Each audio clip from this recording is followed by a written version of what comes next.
Halo guys, assalamualaikum warahmatullahi wabarakatuh. Ketemu lagi dengan Digi Channel. Ini akan melanjutkan program Digi Channel, yaitu program Jabar Jagoan Bareng dengan seorang tokoh seniman atau budaya atau pegiat seni. Ini pasti saya sowan ke dalam salah satu tokoh yang dulu menjadi inspirator para teman-teman dalang muda. Delalah panjenengan suwe atau muncul di dunia per-YouTubean terutama kabeh do nakoke. Ini adalah panjenengan kakangku Ki Haji Insinyur Warseno Sleng MSI.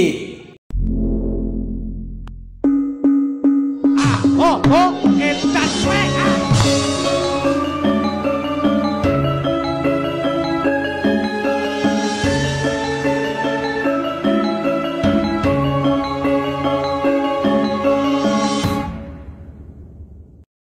Sugeng dalu bos.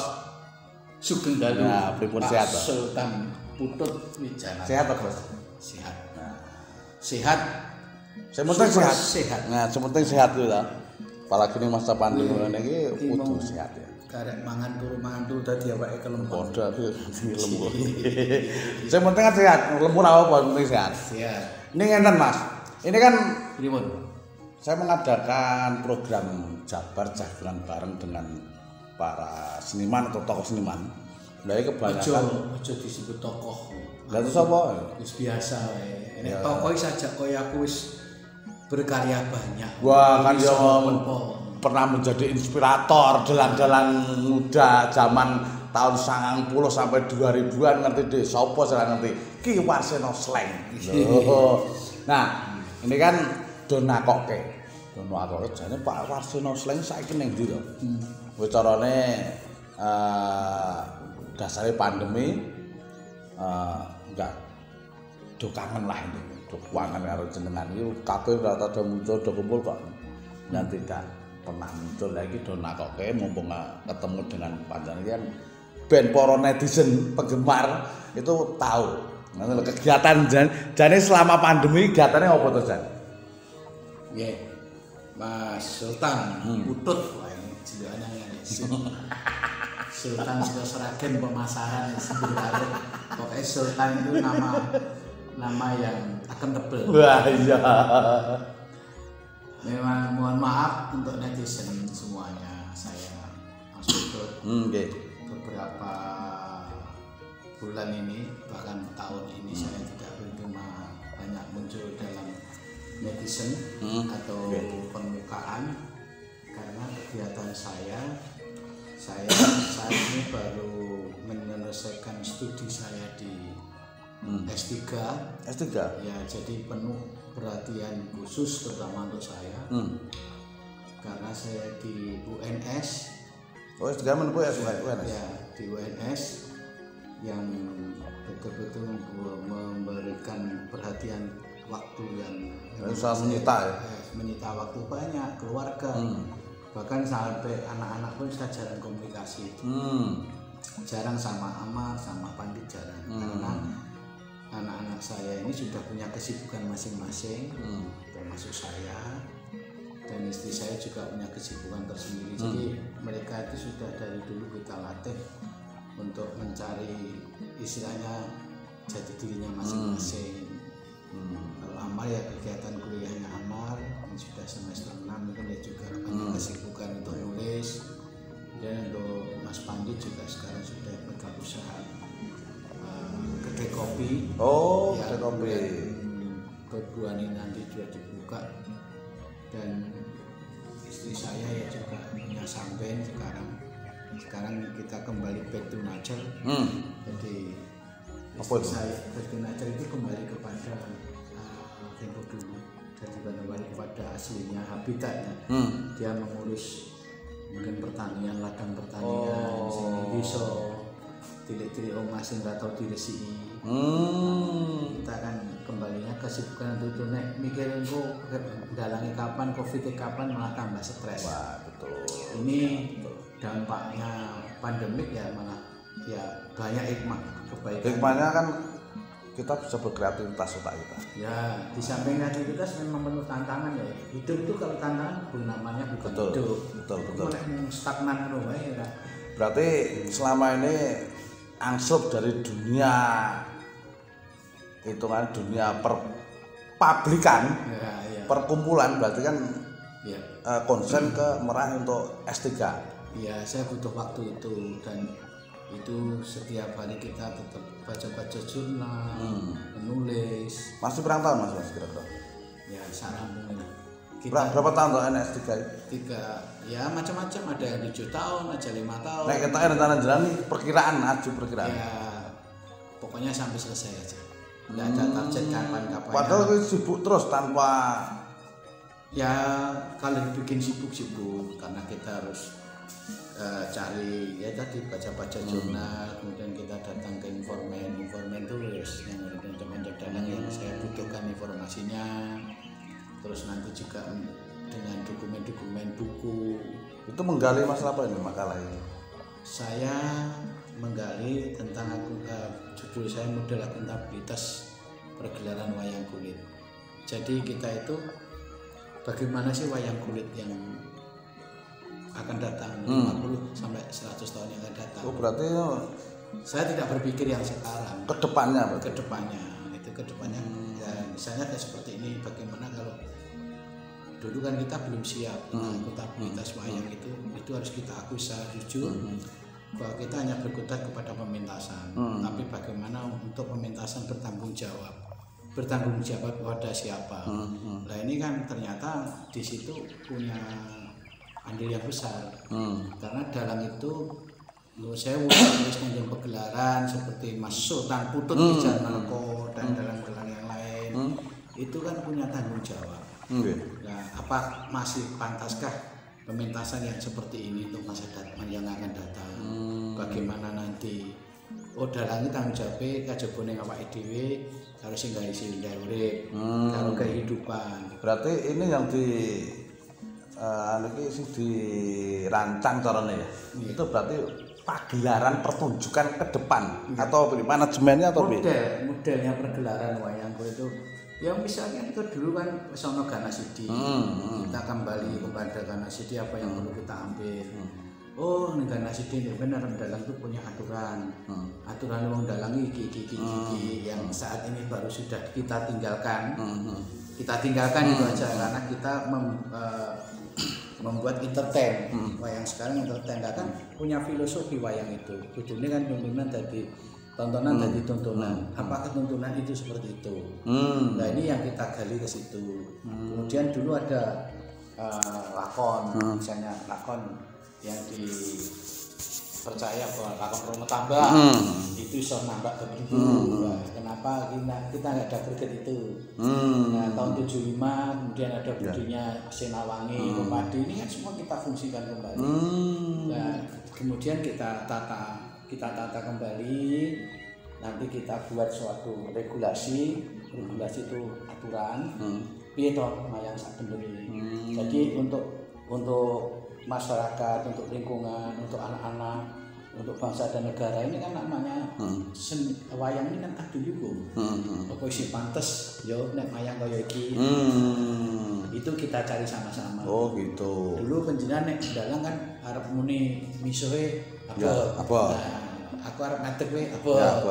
Nah, sekarang hal-hal yang seperti itu kan sudah dilewatkan, sudah wajar. Nah, itu ini kan kita tidak tahu dampaknya ke depan. Oh gitu. Nah, dampaknya kan wayang terus tanya ya kok wayang ngono, banyak yang tanya. Ya tapi itu namanya perkembangan zaman. Dulu nggak tahu kalau wayang itu virtual. Sekarang kan menjadi virtual. Nah, ini kan yang dulu kita tidak pikirkan sekarang terjadi. Nah, kita mikirkan wayang model sok beni piye to? Gitu. Yang punya dampak baik, yang dampak buruk. Nah, itu yang buruk kita hilangkan, yang baik kita. Itu berarti ya. Terus ngene Mas. Nek menurut jenengan seorang dalang itu kira-kira sepenting apakah pendidikan sampai kata jenengan sampai meraih S3 itu kalau bagi seorang dalang yang notabene selalu tradisional dan tradisional. Itu kira-kira menurut jenengan ini penting apakah itu? Nih, ya, ini maaf ya Mas. Kita hanya berbicara kebutuhan ke depan. Kenapa dulu pendidikan itu tidak ada waktu bapak-bapak kita? Nah, kebanyakan mereka memberikan pesan itu kan oral tulisan. Sampai kan diulang-ulang dalam aja ini deh. Itu kan lisan. Nah, sudah diakui dunia bahwa dongeng itu, kesenian dongeng itu di Indonesia, termasuk wayang. Makanya kalau dengan pendidikan, saya sangat setuju itu menunjang. Menunjang biarpun dalang itu sudah pinter ya, biarpun dia tidak berpendidikan secara formal, tapi karena dia didongengin baik, dia lakukan, kemudian diimplementasikan, dipraktekkan, akhirnya dia juga mewakili pendidikan. Dalang itu kalau bisa yang mencakup semuanya. Jadi ya pendidikan formalnya ya ada, kemudian pendidikan dari dongeng simbah ya ada. Jadi nanti ini dongeng ini, permukaannya seperti ini. Apalagi yang kita hadapi sekarang, penontonnya sudah pinter-pinter. Milenial. Sekarang ya saya tidak betul-betul milenial. Ini maaf ya, milenial kalau saya sudah lewat. Itu sudah di atas milenial itu itu karena kita melihat wayang sekarang tidak hanya di pagelaran langsung, melalui virtual ini merupakan suatu bentuk wayang juga yang menjadi tantangan kita sendiri. Apa pengaruh dunia kita? Kalau selama ini yang kita lihat virtual itu cuma, kalau saya bahasanya ya masih wayangan biasa tapi di kamera, di streaming. Tapi untuk membuat konten yang sebenarnya kita itu masih jauh lah. Itu nggak apa-apa, namanya proses. Ya, proses. Nah, tapi yang diharapkan ke depan itu namanya, kalau saya ngambil contoh ekonomi kreatif. Wayang itu sebagai salah satu pendorong juga sebagai ekonomi kreatif. Nah ini tantangannya sebagai bagaimana dalang ini membuat konten. Kita tidak bisa sendiri, makanya kita sudah seperti sinema.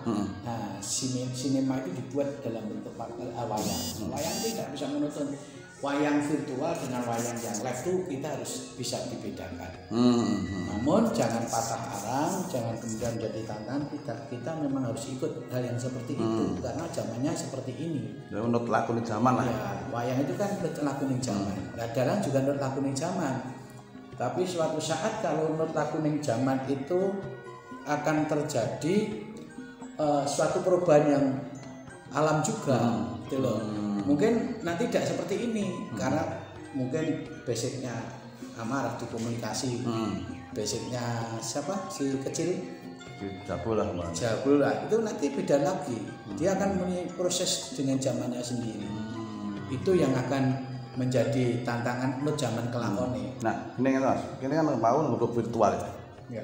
Nah, menurut Anda kira-kira dengan adanya fenomena wayangan virtual ini, masyarakat sudah disuguhi dengan proses wayangan virtual, kira-kira dampak ke depan yang menurut Anda gimana? Untuk setelah lockdown selesai, kira-kira pengaruh enggak itu? Pengaruh. Pengaruhnya begini. Misalnya ini aku lihat ya itu tergantung audiennya ya Mas, sejauh mana dia mengamati pementasan di virtual dan langsung. Kalau virtual tuh biasanya cuman aku kepengen delok asli ini. Nah, delok asli ini ya seperti itu, tapi aslinya pun belum tentu sama dengan virtual. Karena yang menyangka seniman seni itu nut zaman kelakone lah. Kelakone ini virtual tapi beda kalau zaman ini kita live sekarang ini lah. Ini bisa harus dipadukan ya. Ini suatu gagasan yang ke depan, dipadukan antara live langsung dengan virtual. Ini kita harus bisa memadukan, dipadukan, bukan dikurangi, bukan dipadukan. Bagaimana untuk sebuah pertunjukan diminit menjadi pertunjukan baru. Tapi harus ini adanya virtual ini memutar otak si dalang sendiri dengan krunya. Karena dalang tidak bisa jalan sendiri, maaf untuk pertunjukan virtual ini. Ya mungkin ceritanya harus kita garap, ditebalkan di mana, nek cara sang gitu. Ini message-nya, message itu pesannya kemana. Nah itu sekarang kita buat pelet-pelet project seperti itu. Jadi suatu saat kita nanti di virtual dalam rangka pementasan virtual dalam rangka untuk pandemi. Bagaimana dengan di masa pandemi itu, yaitu kembali kepada diri kita sendiri. Kita harus menguasai materi itu. Materi itu tidak bisa hanya dibaca sepintas kita tidak bisa. Kita harus, nah itulah namanya pendidikan berguna dalam posisi saat ini pada siapapun nanti. Karena saya kira bukan dalam. Termasuk dalang ya juga ya. Termasuk dalang. Dan Mas Sultan, Mas Putut harus ingat bahwa artis-artis yang di Jakarta itu basicnya sudah sarjana semua. Nah ini yang perlu kita tingkatkan itu bagaimana seni tradisi bisa terangkat tapi pendidikan juga terangkat. Katanya gini, wangan anak dalang ini mesti sekolah bodoh. Ya. Aku begini tuh. Ya, betul. Nah, dogma seperti itu harus kita hilangkan. Makanya ya tidak semuanya sukses tidak bisa, tapi harus pelan step by step. Tapi minimal ya. Nah, minimal kalau dengan SMA. Kalau SMA setara SMA itu sudah bisa meresap bagaimana saya harus mengakomodasi sebuah isu. Nah, ini biarpun hanya kulitnya, tapi saya kira nanti lama kelamaan kita akan terbiasa. Tapi yang penting baca. Kalau di dalam agama kita ikhro itu kan itu. Jadi harus membaca saya di mana, saya harus apa dan bagaimana. Nah, itu sebetulnya yang perlu jadi tantangan dan kelemahan kita itu Mas. Banyak sekali di kesenian tradisi yang belum bisa ya tadi memanajemen sebuah pertunjukan, memanajemen sebuah pasar, market. Nah, ini penting. Bagaimana kita harus menjadi pelayan memberikan kepuasan kepada pelanggan. Itu kan belum digarap. Apakah itu penting bagi seorang dalang? Penting karena itu untuk kelanjutan. Wah, aku seneng nanggap Mas Putut. Karena Mas Putut itu market pasarnya juga ada. Kemudian secara kepuasan pelanggan dia mampu memberikan kepuasan saya. Memang kepuasan itu beda-beda, tapi kan tergantung konektivitas hubungan mereka sama penjenengan. Nah, itu akan menjadi sebuah istilahnya cap penjenengan ya, ikon penjenengan itu nanggap Mas Putut pelayannya misalnya wah Cici dia bisa memuaskan saya. Di samping maaf ya tentang budget itu masing-masing punya anggaran sendiri. Nah, itu sebuah pasar. Pasar itu tidak bisa diciptakan secara langsung, tapi sebuah pengamatan, diobservasi. Kemudian kita terjun. Misalkan saya mau dalang di Sragen. Sragen ini belum sabet. Nggak mungkin saya menjual sabet di Sragen. Betul. Tapi Sragen ada posisi apa di situ? Di posisi masyarakat butuh pencerahan tentang pertanian, kemudian tentang birokrasi dan yang lain-lain. Nah, ini kita dalang kan harus tahu tentang ini. Berarti minimal harus tahu situasi kondisi yang tempat yang akan diimplementasi kan. Termasuk up to date-nya yang disukai masyarakat apa. Secara umum, misalnya yang baru ngebum sekarang Ikatan Cinta. Ya paling tidak kita sedikit siapa sih perannya. Nah itu kan ada satu sisi yang mereka suka, wah ternyata dalangnya juga suka sinetron. Nah itu kan itu ada nilai-nilai biarpun nggak sebanyak yang kita bayangkan, tapi mereka mengikuti berita-berita lingkungan. Nah, saya bisanya ke situ. Oh gitu. Nah ini guys, ini tadi yang mencari atau yang menanyakan kemana dan kesibukan apa Ki Warseno Sreng, ternyata beliaunya ngerti dewe sekolah dan ternyata sekolah itu sangat penting juga bagi seorang dalang seperti panjenengan. Karena gelare sudah S1 S2 ini meraih S3 banyak menyita waktu. Jadi ini kan teka-teki ini sudah terjawab Mas. Banyak penggemar dalang itu yang tanya Mbak Jabar Pak Warseno, dan kita tahu perkembangan kabar beliau sekarang bagaimana karena jarang muncul itu. Sekarang sudah terjawab bahwa beliau sibuk, super sibuk, yang saya kira teman-teman sudah tahu lah kesibukan bagaimana seorang meraih S3. Pasti mereka sudah tahu lah. Iya, jadi saya juga harap maklum karena saya memang selama ini tidak tampil di YouTuber lah gitu aja. Karena memang kita batasi, bukan dalam batasi kita nggak mau jumpa enggak, karena kita situasi ini kita gunakan sedemikian rupa, karena kalau tidak lagi lockdown mungkin saya untuk menulis ya agak repot, jadi kesibukan untuk dalamnya. Nah ini kan jenengan colane sudah punya keturunan dalang juga kan, soalnya si Amar Pratoko saya itu harus dalang sekarang itu kan tinggal menikmati ya sekarang. Amin. Nah tinggal menikmati upama ora payu-mayan sapa to sing payu-mayan kanan kok ngene ora ono payu-mayan wis diarep-arep yo muga-muga yo ndang Lampung lah, tapi Lampung kapan jero genah gitu to. Sing penting pokoke ati seneng ya Pak, gawe seneng wae duwe rantu arek kira-kira nek apa Aku tulis sultan. ya didol nek aku iki nek kene kan carane kan gampang didol yo kae nek kene lah aku bingung kan didol apa wis Nek didol ndang baju. lah kuwi Ada payu-payu. nah yang paling penting ada Mas, napa sepenting hati senang, jangan kok paling selamat sehat, bagas waras sepenting Mas. Iya. Niki jadi pengen ngobrol kasih, ini gandeng hitungannya batu nih kayak semua entek gitu. Nanti lain waktu dilanjutkan, sehingga kita lebih menarik untuk kenal. Sepenting ini kenal tombol kangen teman-teman penggemar Ki Warsono Slank, sing bakun itu. Terus ini juga saya berterima kasih ada waktu kesempatan ngobrol-ngobrol. Penting jangan paling sehat, amin. Bagas waras, sehat. Oke, itu ya. Iya, banyak yang memberitakan saya bahwa saya kena lockdown ora payu-mayang.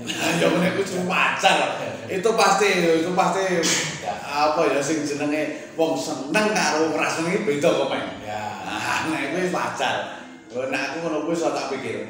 Nek dipikir itu Mas menurunkan ilmu tubuh. Ini pesan terakhir buat para teman-teman DG Channel. Ya. Keluarga DG Channel dimanapun penjalan pernikahan maupun pundi mawon, salam saya penjenengan tetap semangat, sehat. Jangan lupa protokol kesehatan itu penting. Itu salah satu untuk menyelamatkan kita dan teman kita. Jangan lupa subscribe, like dan komen DG Channel yang sudah memburu tokoh-tokoh. Saya usul tokoh gelandangan harus dimasukkan DG Channel. Itu penting loh. Penting siap. Oke, tenang. Tapi pengemis aja toh anggap randuwe loh. Oh iya. Kerjanya pengemis dengan kita tuh makanan pengemis. Betul. Pengemis itu satu bulan sudah dapat lebih dari 100 berapa kemarin ribuan kok, udah 6 jutaan. Nah, itu pengemis lah kok nano apa itu pengemis yo. Oke, matur nuwun Mas Lek. Siap. Nanti ketemu lain waktu. Teman-teman dan ini jangan lupa Mas Warsono juga punya channel YouTube untuk kegiatan beliau untuk pokoknya aktivitas beliau pasti nanti di tonton beliau ya kuwi channelnya Ki Warsono Slank Channel. Tolong di-subscribe ya. Di-subscribe Ki Warsono Slank DG Channel rasa mbok subscribe. Sing penting tontonan. Oke, terima kasih Pak Tenur. Kalau ada salah mohon maaf. Wassalamualaikum warahmatullahi wabarakatuh.